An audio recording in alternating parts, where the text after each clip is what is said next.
जय भीम जय भीम।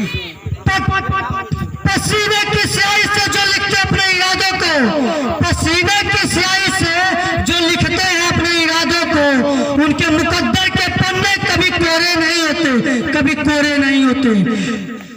आप लोगों को पता ही है कि जो लोग मेहनत से काम करते हैं उन कभी खाने के लिए मोहताज नहीं होते, किसी के आगे हाथ पसारने के लिए मोहताज नहीं होते, किसी का गुलाम नहीं होते।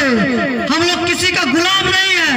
बाबा साहब ने हमको ऐसा हक दिया है, बोलने का हक, आजादी से चलने का हक, पहनने का हक, सभी चीज का अधिकार हक बाबा साहब ने हमको दिया है। हम किसी के गुलाम नहीं है कि उनके कहने पर चलेंगे। वो कहेंगे बैठो तो हम बैठेंगे, वो कहे तो उठो तो हम उठेंगे, वो कहे चले तो हम चलेंगे। नहीं, हम खुद अपने मर्जी के मालिक हैं, हम अपनी मर्जी से चलेंगे, किसी के कहने से नहीं चलेंगे। इसलिए बाबा साहब को सिर्फ चमार धोबी पासी नहीं बल्कि ओबीसी में, SC ST में सभी लोगों को मानना चाहिए, सभी लोगों को बढ़ चढ़कर चलना चाहिए बाबा साहब के लिए।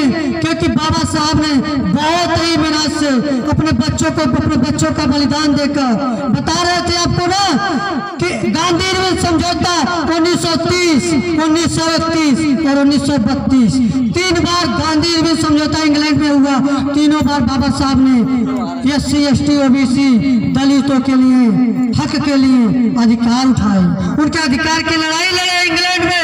तब जाके अंग्रेजों ने अधिकार दिया।